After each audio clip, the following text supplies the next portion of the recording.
কথা ও কাহিনীর ভূতের গল্পে আপনাদের সবাইকে স্বাগত। আজকের যে গল্প সম্পূর্ণ অন্য ধরনের গল্প। একজন বিপ্লবীর গল্প, দুজন ভালো বন্ধুর গল্প। আজকের গল্পটা আমাকে পাঠিয়েছে অনির্বাণ চক্রবর্তী, ভুবনেশ্বর থেকে। তো সালটা ছিল 1919। দুই বন্ধু ছিল, সোমনাথ আর রবীন্দ্রনাথ। সাল 1919 মানেই বুঝতে পারছেন, তখন ব্রিটিশের তুমুল অত্যাচারে ভারতীয়দের অবস্থা যে কি ছিল তা তো আমরা সবাই ইতিহাসে পড়েছি। তো সেই সময়কারই একটা ঘটনা, সেই সময় এই ধরনের অনেক ঘটনাই ঘটেছিল। তো সব ঘটনা তো ওভাবে উঠে আসে না, কিন্তু কিছু কিছু ঘটনা পরে পরে আস্তে আস্তে জানা যায়, আবার কিছু কিছু ঘটনা আমাদের মাথা থেকেও বেরোয়। তো এইরকমই একটা ঘটনা অনির্বাণের মাথা থেকে বেরিয়েছে, অনির্বাণ আমাকে পাঠিয়েছে একটা ভীষণ সুন্দর গল্প, শুনুন। তো এই সময় সোমনাথ আর রবীন্দ্রনাথ যে দুজন বন্ধু ছিল, তারা একে অপরকে দুটো নাম দিয়েছিল। রবীন্দ্রনাথ সোমনাথকে বলতো সোম, আর সোম রবীন্দ্রনাথকে বলতো রবি। তো কিন্তু কি হয়, কালচক্রে পড়ে দুই বন্ধু আলাদা হয়ে যায়। এই যে ব্রিটিশ শাসন এর সময় দেখবেন তিন ধরনের পরিবার দেখা যায়। এক ধরনের পরিবার যারা একদম ব্রিটিশদের পা চেটে থাকতো, আরেক ধরনের পরিবার যারা মানে সাথে পাচে থাকবো না, ব্রিটিশদের খুব একটা পছন্দ করে না, কিন্তু কি ঠিক আছে মানে তাদের সাথে একটা সমঝোতা করে চলবো। হ্যাঁ, সেই পরিবারগুলো দেখবেন খুব বিত্তবান হতো তখনকার সময়, একটু জমিদার টাইপের। হ্যাঁ, তো তারা একটু ইংরেজদের সাথে মানে ভালোভাবেই মিশতো, মনে মনে পছন্দ করতো না, কিন্তু মানে কোনো ঝুট ঝামেলায় যাব না এরকম। আর এক ধরনের পরিবার ছিল, দেখবেন সমাজের যে মানুষগুলো একটু অর্থনৈতিক দিক দিয়ে যারা একটু অনুন্নত, দেখবেন যত চাপটা যেন তাদের ওপরেই আসে। তো এই রকম অনুন্নত পরিবারগুলোতেই তো বিপ্লবী জন্মাতো। যদিও অনেক জমিদার পরিবারেও অনেক বিপ্লবী জন্মেছে, আমরা তো নেতাজি সুভাষচন্দ্র বোসের কথা জানি, কিন্তু দেখবেন যে বিপ্লবীরা যে যখন দেখছে যে প্রচণ্ড নিপীড়ন হচ্ছে, হ্যাঁ মানে এত অত্যাচার বেড়ে গেছে, সেই অত্যাচারগুলো দেখবেন বেশিরভাগ ক্ষেত্রে একদম নিম্ন মধ্যবিত্ত পরিবারগুলোতে বেশি আঁচড়ে পড়ে, কারণ তাদের তো দেওয়ালে পিঠ থেকেই যায়। তো সেই সময় তো বিপ্লবের জন্ম হয়ই। আর বিপ্লব ছিল বলেই আমরা আজকে এই জায়গায় পৌঁছেছি। তো এরকমই বিপ্লবী সত্তা সোমনাথের মধ্যে কোথাও একটা ছিল তো বটেই, কিন্তু সেটা সুপ্ত। কিন্তু রবীন্দ্রনাথের মধ্যে সেটা একটা মারাত্মক প্রভাব বিস্তার করেছিল। আর তা ঘটনাটা সূত্রপাত এখান থেকে হচ্ছে যে ঘড়িতে তখন 6:30, সন্ধ্যে 6:30। ওই যে বললাম কালচক্রে সোমনাথ আর রবীন্দ্রনাথ দুজন আলাদা হয়ে গেল। তো রবীন্দ্রনাথ তো রয়ে গেল ভারতেই, কিন্তু সোমনাথ সেই সময় চলে গেছিল, ও চলে গেছিল লন্ডনে কি চলে গেছিল সিভিল সার্ভিস পড়ার জন্য। হ্যাঁ, ইন্ডিয়ান সিভিল সার্ভিসে তখন ও প্রিপেয়ার করছিল। তো ও চলে গেছিল লন্ডনে। কিভাবে লন্ডনে গেল বা কি করে এই ঘটনাগুলো ঘটলো সেগুলো তো আমি পরে আসছি। আগে আমি এই ঘটনা থেকে শুরু করি, যে লন্ডন যাওয়ার পরে যে ঘটনাটা, আমি সেখান থেকে শুরু করি, তারপরে পরপর আমি আসছি। তো ডেস্কে বসে ঠিক 6:30 বাজে, তখন সোমনাথ পড়াশুনো করছে। তা পড়াশুনো করতে করতে হঠাৎ করে দেখছে যে ঘরের ও যে ডেস্কের উপর বসেছিল, যে ডেস্কটা না হঠাৎ এরম করে নড়ে ওঠে। তো ও ভাবছে কি ব্যাপার, আমি এরম করে নড়ে উঠলো কেন, তাহলে কি ভূমিকম্প হচ্ছে? তা করতে করতে ও দেখছে যে আলমারির ওপরে না একটা বক্স রাখা ছিল, সেই বক্সটা ধুপ করে নিচে পড়ে। তো নিচে পড়ে যাওয়ার পরে ওই বক্সটা হঠাৎ খুলে যায়, খুলে গিয়ে পুরো মানে অনেক চিঠি ছিল। ওই চিঠিগুলো চারদিকে ছড়িয়ে পড়ে। ওই চিঠিগুলো কার ছিল? চিঠিগুলো ছিল রবীন্দ্রনাথের। রবীন্দ্রনাথ সোমনাথকে পাঠিয়েছিল। প্রায় দিনই পাঠাতো, কিন্তু বিগত 1.5 মাস ধরে সোমনাথ না রবীন্দ্রনাথের কোনো চিঠি পাচ্ছে না।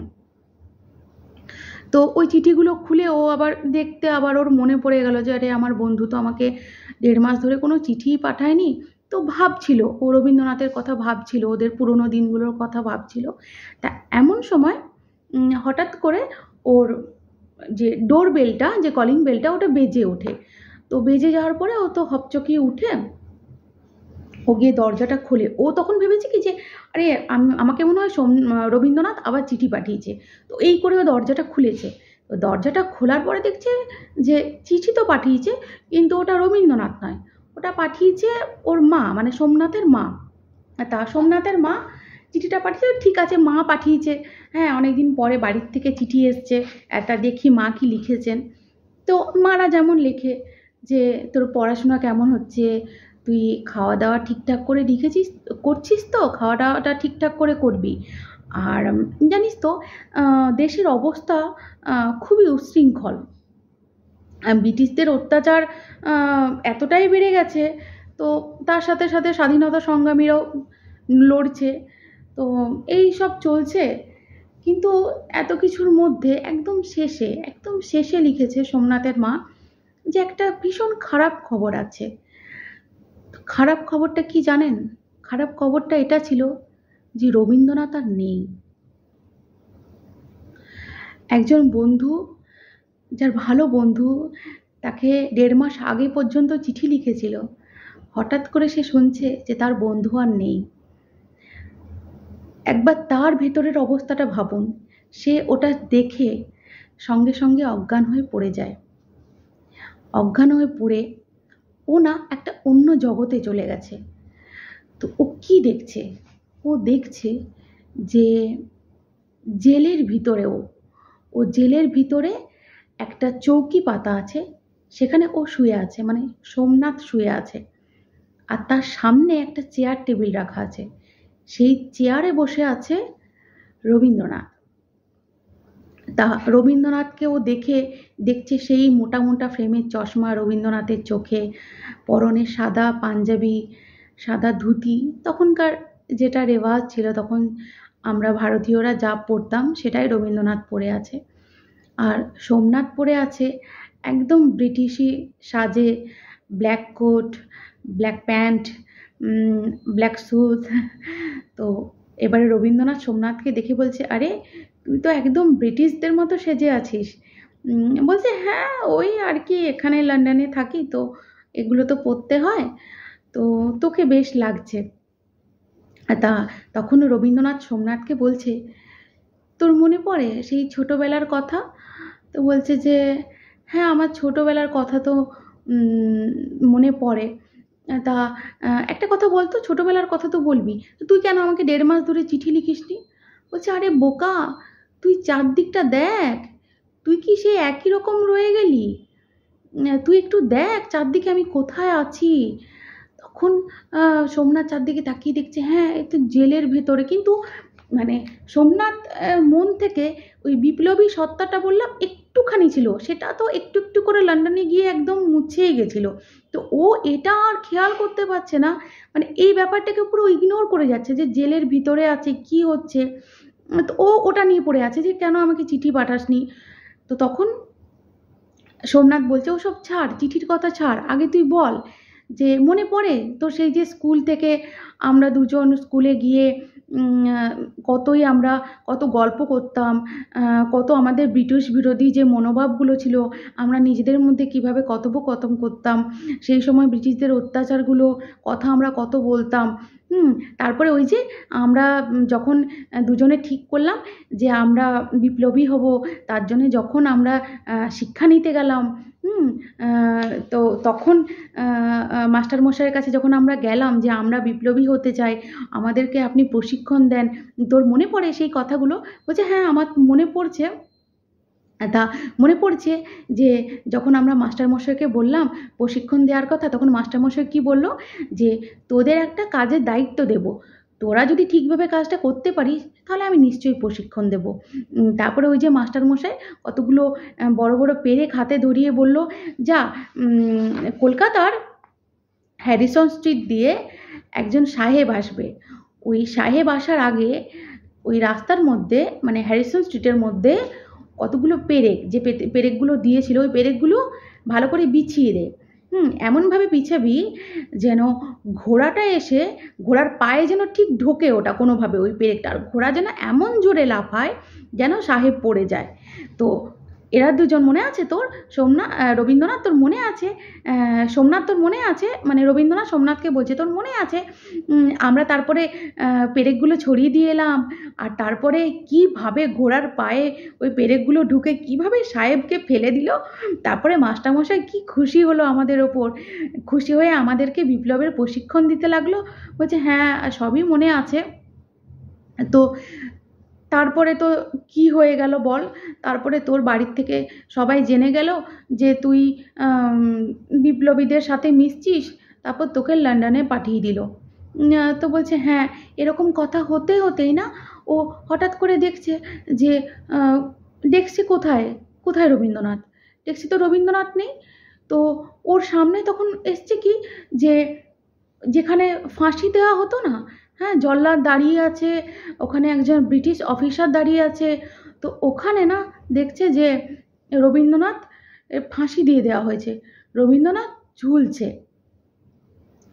এটা দেখে মানে সোমনাথ আর স্থির থাকতে পারছে না। তো তারপরে ওর মানে সোমনাথ তারপরেই উঠে যায়। হ্যাঁ, ও তো মাটিতে পড়ে গেছিল, অজ্ঞান হয়ে গেছে, তারপরে উঠে যায়। উঠে গিয়ে ও দেখছে যে ওর দরজার কাছটাতে রবীন্দ্রনাথ দাঁড়িয়ে আছে।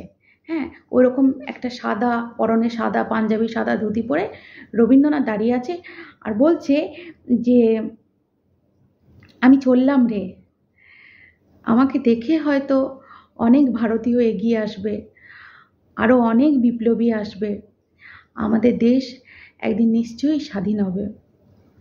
আজ আমরা স্বাধীন, কিন্তু এই স্বাধীনতার পিছনে যে কত মা, কত বোন, কত বন্ধু, কত ভাই, কত মেয়েদের স্বামী যে সেই সময় চলে গেছে, সেই সময় আমরা তো অল্প কয়েকজনের নাম উঠে আসছে, কিন্তু কত যে সেই সময় স্বাধীনতা সংগ্রামী ছিল, তাদেরকে কীভাবে অত্যাচার করে ফাঁসি দেওয়া হতো। তো সে তো আমরা এখন ভাবলে, আমরা এখন স্বাধীনতা হাতের কাছে পেয়ে গেছি, এখন আমরা তো যা খুশি করছি, কিন্তু এই স্বাধীনতা আনার জন্য যে কত ত্যাগ, কত বলিদান। যাই হোক, আমাদের ভারত মহান, আমাদের বিপ্লবীরা মহান, তারা চলে গিয়েও আমাদের মধ্যে অমর হয়ে থাকবেন। তো এই ছিল আজকের গল্প। আপনাদের কেমন লাগলো নিশ্চয়ই বলবেন।